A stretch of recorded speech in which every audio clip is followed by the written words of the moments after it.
Hi friends, ಇದು ಮಸ್ತ್ ಮಗ ಚಾನೆಲ್ನ ಇಂಟರ್ನ್ಯಾಷನಲ್ ಬುಲೆಟಿನ್ ಸುತ್ತು ಜಗತ್ತು. ಸ್ನೇಹಿತರೆ, ಅಂತೂ ಇಂತೂ ಅಮೆರಿಕ ಅಧ್ಯಕ್ಷ ಟ್ರಂಪ್ ಆಟ ಕೆಡ್ಸಿದ್ದಾರೆ. 80 ವರ್ಷಗಳಿಂದ ಕಿತ್ತರೂ ಬಿಡದಂತಿದ್ದ ಯುರೋಪ್ ಅಮೆರಿಕ ಸ್ನೇಹ ಈಗ ದಿಢೀರಂತ ಮುರಿದು ಬಿದ್ದಿದೆ. ಗ್ರೀನ್ಲ್ಯಾಂಡ್ ವಿಷಯವಾಗಿ ಇಬ್ಬರ ಮಧ್ಯೆ ಬೆಂಕಿ ಎದ್ದಿದೆ. ಒಂದ್ ಕಡೆ ಯುರೋಪ್ ಮೇಲೆ ಟ್ರಂಪ್ ಆರ್ಥಿಕ ದಾಳಿ ಶುರು ಮಾಡಿದ್ರೆ, ಇತ್ತ ಟ್ರಂಪ್ಗೆ ಪಾಠ ಕಲಿಸ್ತೀವಿ ಅಂತ ಯುರೋಪಿಯನ್ನರು ಪ್ರತಿಭಟಿಸಿದ್ದಾರೆ. ಇತ್ತ ರಷ್ಯಾ ಕೂಡ ಟ್ರಂಪ್ ನಿಮ್ಮ ಅಪ್ಪ, ಅವರನ್ನ ಕೆಣಕೋಕೆ ಹೋಗ್ಬೇಡಿ ಅಂತ ಯುರೋಪಿಯನ್ನರಿಗೆ ಪಾಠ ಮಾಡಿದೆ. ಆ ಮೂಲಕ ಟ್ರಂಪ್ ಸಿಟ್ಟಿಗೆ ತುಪ್ಪ ಸುರಿಯೋ ಕೆಲಸ ಮಾಡಿದೆ. ಏನೇನಾಗಿದೆ ಅಂತ ಒಂದೊಂದಾಗಿ ನೋಡ್ತಾ ಹೋಗೋಣ. ಮೊದಲಿಗೆ ಗ್ರೀನ್ಲ್ಯಾಂಡ್ ವಿಷಯಕ್ಕೆ ಬಂದ್ರೆ, ಶನಿವಾರವಷ್ಟೇ ಗ್ರೀನ್ಲ್ಯಾಂಡ್ ಅನ್ನ ಅಮೆರಿಕ ವಶಕ್ಕೆ ಪಡೆಯುತ್ತೆ ಅಂತ ಟ್ರಂಪ್ ಹೇಳಿದ್ರು. ಯಾವ ದೇಶ ಇದಕ್ಕೆ ವಿರೋಧ ಮಾಡುತ್ತೋ ಅವರಿಗೆ ಟ್ಯಾರಿಫ್ ಹಾಕ್ತೀನಿ ಅಂತ ಧಮಕಿ ಹಾಕಿದ್ರು. ಈಗಿದನ್ನ ಆಕ್ಷನ್ಗೆ ತಂದಿದ್ದಾರೆ. ಯುರೋಪಿನ ದೊಡ್ಡ ದೊಡ್ಡ ರಾಷ್ಟ್ರಗಳ ಮೇಲೆ 10% ಟ್ಯಾರಿಫ್ ಘೋಷಿಸಿದ್ದಾರೆ. France, Germany, UK, Denmark, Norway, Sweden, Netherlands ಮತ್ತು ಫಿನ್ಲ್ಯಾಂಡ್ ದೇಶಗಳ ಮೇಲೆ ಟ್ಯಾರಿಫ್ ಹೇರಿದ್ದಾರೆ. ಮುಂದಿನ ಫೆಬ್ರವರಿ 1ರಿಂದಲೇ ಇದು ಜಾರಿಗೆ ಬರುತ್ತೆ. ಜೂನ್ 1ಕ್ಕೆ ಈ ಟ್ಯಾರಿಫ್ 25%ಗೆ ಏರಿಕೆ ಆಗುತ್ತೆ ಅಂತ ಹೇಳಿದ್ದಾರೆ. ಅಲ್ಲದೆ ತಮ್ಮ ನಿರ್ಧಾರವನ್ನ ಸಮರ್ಥನೆ ಮಾಡಿಕೊಂಡಿದ್ದಾರೆ. ಈಗ ಅಪಾಯಕಾರಿ ಪರಿಸ್ಥಿತಿ ಇದೆ. ಹೀಗಾಗಿ ಜಾಗತಿಕ ಶಾಂತಿ ಮತ್ತು ಭದ್ರತೆಗೋಸ್ಕರ ಈ ಕಠಿಣ ಕ್ರಮ ತೆಗೆದುಕೊಳ್ಳೋದು ತುಂಬಾ ಇಂಪಾರ್ಟೆಂಟ್. ಹೀಗಾಗಿ 2026ರ ಫೆಬ್ರವರಿಲಿ ಈ ದೇಶಗಳ ಮೇಲೆ ಟ್ಯಾರಿಫ್ ಹಾಕಲಾಗ್ತಿದೆ ಅಂತ ಹೇಳಿದ್ದಾರೆ. ಅಲ್ಲದೆ ಗ್ರೀನ್ಲ್ಯಾಂಡ್ ವಿಚಾರದಲ್ಲಿ ಯಾವುದೇ ಒಪ್ಪಂದ ಆಗದೇ ಇದ್ರೆ 25% ಟ್ಯಾರಿಫ್ ಬೀಳುತ್ತೆ ಅಂದಿದ್ದಾರೆ. ಈ ಮೂಲಕ ಗ್ರೀನ್ಲ್ಯಾಂಡ್ ಕೊಡದೇ ಇದ್ರೆ ಯುರೋಪ್ಗೆ ಇನ್ಮುಂದೆ ನರಕ ತೋರಿಸ್ತೀನಿ ಅಂತ ಟ್ರಂಪ್ ಓಪನ್ ಆಗಿ ಹಿಂಟ್ ಕೊಟ್ಟಿದ್ದಾರೆ. ಇನ್ನು ಟ್ರಂಪ್ರ ಈ ಅಟ್ಟಹಾಸಕ್ಕೆ ಯುರೋಪ್ ದೇಶಗಳು ಬೆಚ್ಚಿ ಬಿದ್ದಿವೆ. ಅಲ್ಲದೆ ಪ್ರತಿಕಾರ ಹೇಳೋಕೆ ಮುಂದಾಗಿವೆ. ಇದರ ಮೊದಲ ಭಾಗವಾಗಿ ಅಮೆರಿಕ ಜೊತೆಗಿನ ವ್ಯಾಪಾರ ಒಪ್ಪಂದ ಮಾತುಕತೆ ನಿಲ್ಸೋಕೆ ಯುರೋಪಿಯನ್ ನಾಯಕರು ಮುಂದಾಗಿದ್ದಾರೆ. ಫ್ರಾನ್ಸ್ ಅಧ್ಯಕ್ಷ ಇಮ್ಯಾನ್ಯುಯಲ್ ಮ್ಯಾಕ್ರನ್ ಕೂಡ ಅಮೆರಿಕ ವಿರುದ್ಧ ನೇರವಾಗಿ ಆಕ್ರೋಶ ಹೊರಹಾಕಿದ್ದಾರೆ. ಯುರೋಪ್ ಮತ್ತು ಎಲ್ಲಾ ದೇಶಗಳ ಸಾರ್ವಭೌಮತ್ವ ರಕ್ಷಿಸೋಕೆ ಫ್ರಾನ್ಸ್ ಕಮಿಟ್ ಆಗಿದೆ. ಟ್ಯಾರಿಫ್ ಬೆದರಿಕೆಗಳನ್ನ ಒಪ್ಪೋಕೆ ಸಾಧ್ಯನೇ ಇಲ್ಲ. ಯುರೋಪ್ ರಾಷ್ಟ್ರಗಳು ಇದಕ್ಕೆ ಒಟ್ಟಾಗಿ ಪ್ರತಿಕ್ರಿಯೆ ಕೊಡ್ತವೆ. ನಾವು ಯುರೋಪಿಯನ್ ಸಾರ್ವಭೌಮತ್ವನ ಎತ್ತಿ ಹಿಡಿತೀವಿ ಅಂತ ಹೇಳಿದ್ದಾರೆ. ಈ ಮೂಲಕ ಅಮೆರಿಕ ಸೇನೆ ತಗೊಂಡ್ ಬಂದ್ರೆ ನಾವು ಕೈಕಟ್ಟಿ ಕೂರಲ್ಲ ಅನ್ನೋ ಮಾತನ್ನ ಮ್ಯಾಕ್ರಾನ್ ಕೊಟ್ಟಿದ್ದಾರೆ. ಇತ ಬ್ರಿಟನ್ ಪ್ರಧಾನಿ ಕೀರ್ ಸ್ಟಾರ್ಮರ್ ರಿಯಾಕ್ಟ್ ಮಾಡಿ, ಗ್ರೀನ್ಲ್ಯಾಂಡ್ ವಿಚಾರದಲ್ಲಿ ನಮ್ಮ ನಿಲುವು ಬಹಳ ಕ್ಲಿಯರ್ ಆಗಿದೆ. ಗ್ರೀನ್ಲ್ಯಾಂಡ್ ಡೆನ್ಮಾರ್ಕ್ಗೆ ಸೇರುತ್ತೆ, ಹೊರಗಿನ ದೇಶ ಡಿಸೈಡ್ ಮಾಡೋ ಹಾಗಿಲ್ಲ.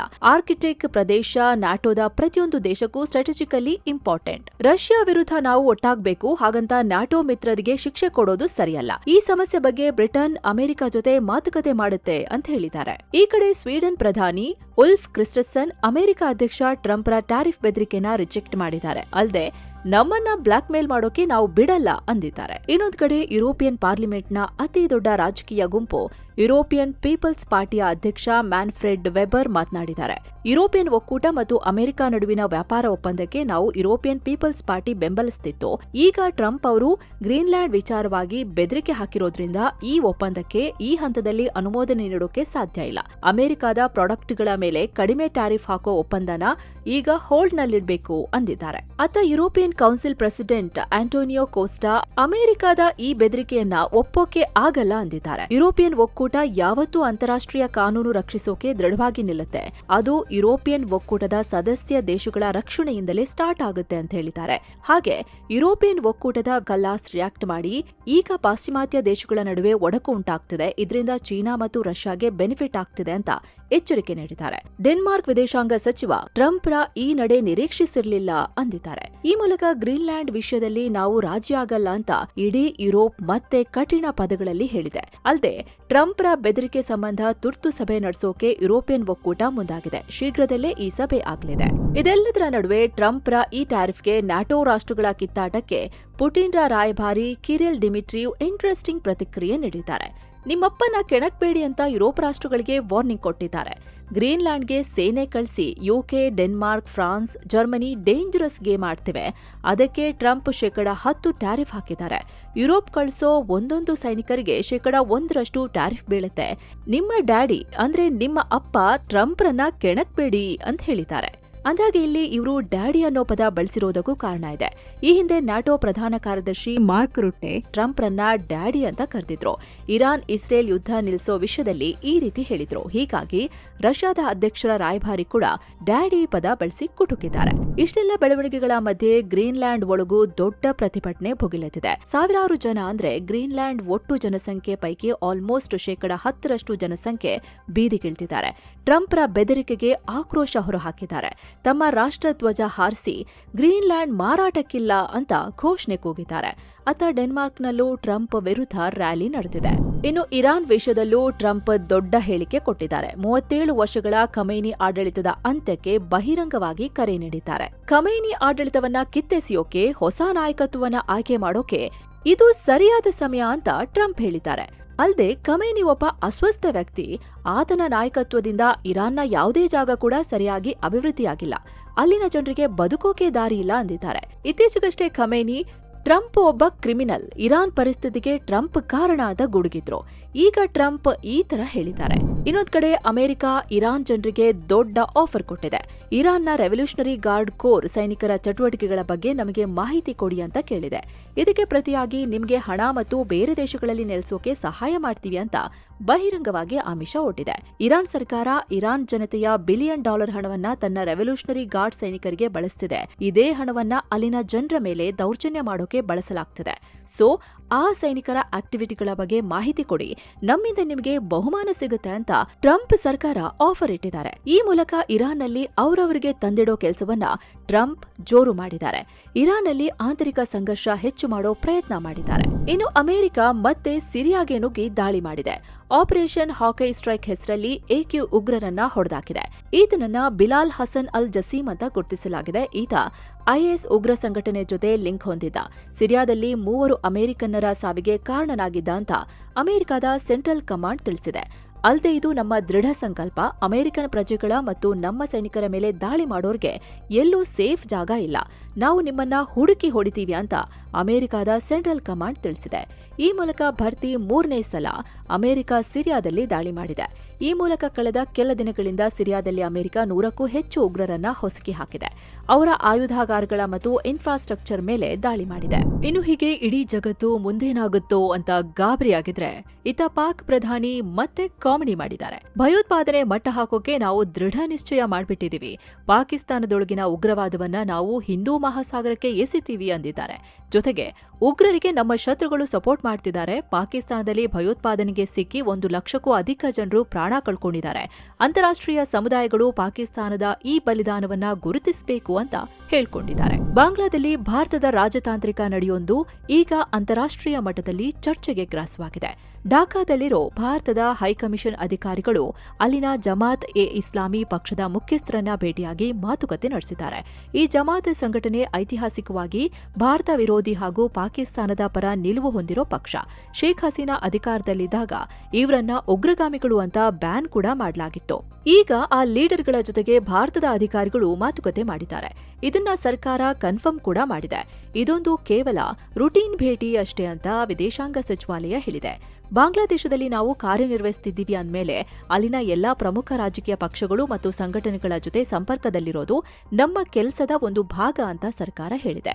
ಇನ್ನು ಈ ಭೇಟಿಗೆ ಅನೇಕ ಅಭಿಪ್ರಾಯ ಬರ್ತಿವೆ. ಹಸೀನಾ ಪತನದ ನಂತರ ಬಾಂಗ್ಲಾದಲ್ಲಿ ಜಮಾತ್ ಮತ್ತೆ ಪವರ್ಫುಲ್ ಆಗಿ ಹೊರಹೊಮ್ಮಿದೆ. ಹೀಗಾಗಿ ಭಾರತ ಕೂಡ ತನ್ನ ಹಿತಾಸಕ್ತಿ ಕಾಪಾಡ್ಕೋಬೇಕು ಅಂದ್ರೆ ವಿರೋಧಿಗಳ ಜೊತೆನೂ ಟಚ್ ನಲ್ಲಿ ಇರಲೇಬೇಕು. ಹೀಗಾಗಿ ಭಾರತ ಈ ಸಭೆ ಮಾಡ್ತಿದೆ ಎನ್ನಲಾಗ್ತಿದೆ. ಇನ್ನು ಗಾಜಾದಲ್ಲಿ ಯುದ್ಧ ನಿಲ್ಲಿಸ್ತೀನಿ ಅಂತ ಅಮೆರಿಕ ಅಧ್ಯಕ್ಷ ಟ್ರಂಪ್ ಶಾಂತಿ ಮಂಡಳಿ ರಚನೆ ಮಾಡಿದ್ರು. ಅದಕ್ಕೆ ಟರ್ಕಿ, ಈಜಿಪ್ಟ್ ಅನ್ಕೊಂಡು ನಾನಾ ಕಡೆಯಿಂದ ಸದಸ್ಯರನ್ನ ನೇಮಿಸಿದ್ರು. ಇದಕ್ಕೆ ಇಸ್ರೇಲ್ ವಿರೋಧ ವ್ಯಕ್ತಪಡಿಸಿದೆ. ಅಮೆರಿಕ ಈ ವಿಚಾರವಾಗಿ ನಮ್ಮ ಜೊತೆ ಮಾತನಾಡಿಲ್ಲ, ಇದು ಇಸ್ರೇಲ್ ನೀತಿಗೆ ವಿರುದ್ಧ ಅಂತ ಇಸ್ರೇಲ್ ಪ್ರಧಾನಿ ನೇತನ್ಯಾಹುರ ಕಚೇರಿ ತಿಳಿಸಿದೆ. ಅಲ್ಲದೆ ಇಸ್ರೇಲ್ ವಿದೇಶಾಂಗ ಸಚಿವ ಗಿಡಿಯಾನ್ ಸಾರ್ ಈ ವಿಚಾರವನ್ನ ಅಮೆರಿಕದ ವಿದೇಶಾಂಗ ಮಂತ್ರಿ ಮಾರ್ಕೋ ರೂಬಿಯೋ ಅವರ ಜೊತೆ ಪ್ರಸ್ತಾಪ ಮಾಡಲಿದ್ದಾರೆ ಅಂತ ತಿಳಿಸಿದೆ. ಇನ್ನೊಂದ್ ಕಡೆ ಈ ಟ್ರಂಪ್ರ ಗಾಜಾ ಬೋರ್ಡ್ ಆಫ್ ಪೀಸ್ ಕೂಡ ಚರ್ಚೆಗೀಡಾಗಿದೆ. ಯಾಕಂದ್ರೆ ಬೋರ್ಡ್ನಲ್ಲಿ ಖಾಯಂ ಸ್ಥಾನ ಬೇಕಾದ ದೇಶಗಳ ಬಳಿ ಟ್ರಂಪ್ ಸರ್ಕಾರ $1 ಬಿಲಿಯನ್ ಹಣ ಕೇಳ್ತಿದೆ ಅಂತ ವರದಿಯಾಗಿದೆ. ಡ್ರಾಫ್ಟ್ ಚಾರ್ಟರ್ ಉಲ್ಲೇಖಿಸಿ ಬ್ಲೂಮ್ಬರ್ಗ್ ಈ ರಿಪೋರ್ಟ್ ಮಾಡಿದೆ. ಜೊತೆಗೆ ಈ ಮಂಡಳಿಯ ಅಧ್ಯಕ್ಷರಾಗಿ ಟ್ರಂಪ್ ಇರ್ತಾರೆ. ಸಂಪೂರ್ಣ ಅಧಿಕಾರ ಟ್ರಂಪ್ ಕೈಯಲ್ಲೇ ಇರುತ್ತೆ. ನಿರ್ಧಾರಗಳನ್ನ ಬಹುಮತದಿಂದ ತಗೊಂಡ್ರೂ ಕೊನೆಯದಾಗಿ ಟ್ರಂಪ್ರ ಅನುಮತಿ ಬೇಕೇ ಬೇಕು ಅಂತ ಡ್ರಾಫ್ಟ್ನಲ್ಲಿ ಉಲ್ಲೇಖಿಸಲಾಗಿದೆ. ಇನ್ನು ಈ ಮಂಡಳಿಯಲ್ಲಿ ಸದಸ್ಯರಾಗೋ ದೇಶಗಳಿಗೆ ಕೇವಲ 3 ವರ್ಷದ ಅವಧಿ ಇರಲಿದೆ. ಆಮೇಲೆ ಅಧ್ಯಕ್ಷರು ಅದನ್ನ ಎಕ್ಸ್ಟೆಂಡ್ ಮಾಡಲಿದ್ದಾರೆ. ಆದರೆ ಯಾವ ದೇಶ ಮೊದಲ ವರ್ಷದಲ್ಲೇ $1 ಬಿಲಿಯನ್ ಹಣವನ್ನ ಮಂಡಳಿಗೆ ನೀಡುತ್ತೋ ಆ ದೇಶಕ್ಕೆ 3 ವರ್ಷದ ರೂಲ್ಸ್ ಅನ್ವಯ ಆಗಲ್ಲ. ಅಂದ್ರೆ ಹಣ ಕೊಟ್ಟವರು ಖಾಯಮಾಗಿ ಈ ಮಂಡಳಿಯಲ್ಲಿ ಇರ್ಬೋದು ಅನ್ನೋ ಥರ ಅಮೆರಿಕ ರೂಲ್ಸ್ ಮಾಡ್ತಿದೆ. ವಿಶ್ವಸಂಸ್ಥೆಯ ಪರ್ಯಾಯವಾಗಿ ಟ್ರಂಪ್ ಈ ಮಂಡಳಿಯನ್ನ ರಚಿಸುತ್ತಿದ್ದಾರೆ ಅಂತ ಟೀಕೆ ಕೂಡ ಕೇಳಿ ಬರ್ತಿದೆ. ಇನ್ನು ಅಮೆರಿಕದ ನಾಸಾ ಚಂದ್ರನತ್ತ ಮನುಷ್ಯರನ್ನ ಕಳಿಸೋಕೆ ಸಿದ್ಧತೆ ಮಾಡಿಕೊಂಡಿದೆ. ಈಗ ತನ್ನ ಆರ್ಟಿಮಿಸ್ 2 ಮಿಷನ್ಗೆ ಸಂಬಂಧಿಸಿದ ರಾಕೆಟ್ ಮತ್ತು ಓರಿಯನ್ ಸ್ಪೇಸ್ ಕ್ರಾಫ್ಟ್ ಅನ್ನ ಲಾಂಚ್ ಪ್ಯಾಡ್ಗೆ ತಂದು ನಿಲ್ಲಿಸಿದೆ. ಫ್ಲೋರಿಡಾದ ಕೆನಡಿ ಬಾಹ್ಯಾಕಾಶ ಕೇಂದ್ರದಿಂದ ಆರಂಭವಾದ ಈ ಪ್ರಕ್ರಿಯೆ ಸುಮಾರು 12 ಗಂಟೆಗಳ ಕಾಲ ನಡೆದಿದೆ. ನಾಸಾದ ಈ ಮಹತ್ವದ ಮಿಷನ್ನಲ್ಲಿ 4 ಗಗನಯಾತ್ರಿಗಳು ಚಂದ್ರನ ಬಳಿ ಹೋಗಲಿದ್ದಾರೆ. ರೀಡ್ ವೈಸಮನ್, ವಿಕ್ಟರ್ ಗ್ಲೋವರ್, ಕ್ರಿಸ್ಟಿನಾ ಕೋಚ್ ಮತ್ತು ಜೆರೆಮಿ ಹ್ಯಾನ್ಸನ್ ಈ ಮಿಷನ್ ಕೈಗೊಳ್ಳಲಿದ್ದಾರೆ. ಮುಂದಿನ ಫೆಬ್ರವರಿ 6ಕ್ಕೆ ಈ ರಾಕೆಟ್ ಉಡಾವಣೆಯಾಗಲಿದೆ. ಇದು 10 ದಿನಗಳ ಮಿಷನ್ ಆಗಿದ್ದು 4 ಗಗನಯಾತ್ರಿಗಳು ಚಂದ್ರನ ಸುತ್ತ ಪ್ರದಕ್ಷಿಣೆ ಹಾಕಲಿದ್ದಾರೆ. ಇದು ಚಂದ್ರನ ಮೇಲೆ ಮನುಷ್ಯನನ್ನ ಇಳಿಸೋ ಆರ್ಟಿಮಿಸ್ 3 ಮಿಷನ್ನ ಪೂರ್ವಸಿದ್ಧತಾ ಮಿಷನ್ ಆಗಿದೆ. 1972ರ ಅಪೋಲೋ ಮಿಷನ್ ನಂತರ ಭರ್ತಿ 50 ವರ್ಷಗಳಾದ್ಮೇಲೆ ಮೊದಲ ಬಾರಿಗೆ ನಾಸಾ ಮಾನವರನ್ನ ಚಂದ್ರನತ್ತ ಕಳಿಸ್ತಿದೆ. ವಿಶೇಷ ಅಂದ್ರೆ ಮಹಿಳಾ ಗಗನಯಾತ್ರಿಯೊಬ್ರು ಚಂದ್ರನ ಬಳಿ ಹೋಗ್ತಿರೋದು ಇದೇ ಮೊದಲು. ಅಪೋಲೋ ಮಿಷನ್ನಲ್ಲಿ ಯಾರೂ ಮಹಿಳೆಯರು ಇರಲಿಲ್ಲ. ಸೌದಿ ಅರೇಬಿಯಾ ದೊಡ್ಡ ನಿರ್ಧಾರ ತಗೊಂಡಿದೆ. ಇನ್ಮುಂದೆ ಬಳಸಿ ಬಿಸಾಡೋ ವಸ್ತುಗಳ ಮೇಲೆ ಅಂದ್ರೆ ಪಾರ್ಸೆಲ್ ಕವರ್ಗಳ ಮೇಲೆ ದೇವರ ಹೆಸರು ಬಳಸುವಂತಿಲ್ಲ ಅಂತ ಆದೇಶ ಕೊಟ್ಟಿದೆ. ಸೌದಿಯಲ್ಲಿ ಸಾಮಾನ್ಯವಾಗಿ ಹೋಟೆಲ್ ಪಾರ್ಸೆಲ್ ಕವರ್ಗಳು, ಟೀ ಕಪ್ಗಳು ಅಥವಾ ನ್ಯೂಸ್ ಪೇಪರ್ಗಳಲ್ಲಿ ದೇವರ ಹೆಸರನ್ನ ಹಾಕ್ತಿದ್ರು. ಆದ್ರೆ ಜನ ಅದನ್ನ ಬಳಸಿದ ಮೇಲೆ ಕಸದ ಬುಟ್ಟಿಗೆ ಎಸಿತಾರೆ. ಸೊ ಈ ರೀತಿ ಮಾಡಿದ್ರೆ ದೇವರಿಗೆ ಮಾಡೋ ದೊಡ್ಡ ಅವಮಾನ. ಹೀಗಾಗಿ ಇನ್ಮುಂದೆ ಯಾವುದೇ ಪ್ರಾಡಕ್ಟ್ ಅಥವಾ ಪ್ಯಾಕೇಜಿಂಗ್ ಮೇಲೆ ಅಲ್ಲಾಹ್ ಹೆಸರು ಪ್ರಿಂಟ್ ಆಗದಂತೆ ಎಚ್ಚರ ವಹಿಸಬೇಕು ಅಂತ ಸರ್ಕಾರ ಹೇಳಿದೆ. ಒಂದು ವೇಳೆ ಈ ರೂಲ್ಸ್ ಬ್ರೇಕ್ ಮಾಡಿದ್ರೆ ಅಥವಾ ದೇವರ ಹೆಸರಿರೋ ವಸ್ತುಗಳನ್ನ ಕಸದ ಬುಟ್ಟಿಗೆ ಹಾಕುವಂತ ಪರಿಸ್ಥಿತಿ ನಿರ್ಮಾಣ ಮಾಡಿದ್ರೆ ಕಠಿಣ ಕಾನೂನು ಕ್ರಮ ತಗೋತೀವಿ ಅಂತ ವಾರ್ನಿಂಗ್ ಕೊಟ್ಟಿದೆ. ಈಗಾಗಲೇ ಮಾರುಕಟ್ಟೆಯಲ್ಲಿರೋ ಇಂಥ ವಸ್ತುಗಳನ್ನ ತಕ್ಷಣವೇ ವಾಪಸ್ ಪಡೆಯೋಕೂ ಸೂಚನೆ ನೀಡಲಾಗಿದೆ. ಇನ್ನೊಂದು ಕಡೆ ಸಿರಿಯಾದಲ್ಲಿ ಮತ್ತೆ ಸಂಘರ್ಷ ಶುರುವಾಗಿದೆ. ಅಲ್ಲಿ ರಷ್ಯಾ ಬೆಂಬಲಿತ ಬಶರ್ ಅಲ್ ಅಸಾದ್ ಆಡಳಿತ ಪತನವಾದ ಮೇಲೂ ನೆಮ್ಮದಿ ಇಲ್ಲ. ಈಗ ಅಹಮದ್ ಅಲ್ ಶರಾ ನೇತೃತ್ವದ ಹೊಸ ಸರ್ಕಾರಿ ಸೇನೆ ಕುರ್ದಿಶ್ ಬಂಡುಕೋರರ ವಿರುದ್ಧ ಯುದ್ಧ ಘೋಷಿಸಿದೆ. ಉತ್ತರ ಸಿರಿಯಾದ ರಖಾ ಪ್ರಾಂತ್ಯದಲ್ಲಿ ಈಗಾಗಲೇ ತಬ್ಕಾ ಮಿಲಿಟರಿ ಏರ್ಪೋರ್ಟ್ ಅನ್ನ ಸಿರಿಯಾ ಸೇನೆ ಶನಿವಾರ ವಶಪಡಿಸಿಕೊಂಡಿದೆ. ಇಷ್ಟು ದಿನ ಈ ಏರ್ಪೋರ್ಟ್ ಕುರ್ದಿಗಳ ಕೈಲಿತ್ತು. ಆದರೆ ಹೊಸ ಸರ್ಕಾರ ಮತ್ತು ಕುರ್ದಿಗಳ ನಡುವಿನ ಶಾಂತಿ ಮಾತುಕತೆ ಮುರಿದು ಬಿದ್ದಿದ್ದೇ ತಡ ಸರ್ಕಾರಿ ಪಡೆಗಳು ಟ್ಯಾಂಕರ್ಗಳ ಸಮೇತ ಕುರ್ದಿಗಳ ಪ್ರದೇಶಕ್ಕೆ ನುಗ್ಗಿವೆ. ಒಂದ್ ಕಡೆ ನಾವು ಒಪ್ಪಂದದ ಪ್ರಕಾರವೇ ನಡ್ಕೊಳ್ತಿದ್ದೀವಿ ಅಂತ ಕುರ್ದಿಗಳು ಹೇಳ್ತಿದ್ರೆ, ಇನ್ನೊಂದ್ ಕಡೆ ಕುರ್ದಿಗಳು ದೇಶ ಒಡೆಯೋಕೆ ನೋಡ್ತಿದ್ದಾರೆ ಅಂತ ಸಿರಿಯಾ ಸರ್ಕಾರ ಹೇಳಿದೆ. ಇನ್ನು ಉಗಾಂಡದ ಅಧ್ಯಕ್ಷರ ಪಟ್ಟ ಅಷ್ಟು ಸುಲಭಕ್ಕೆ ಅಲ್ಲಾಡಲ್ಲ ಅನ್ನೋದು ಮತ್ತೆ ಸಾಬೀತಾಗಿದೆ.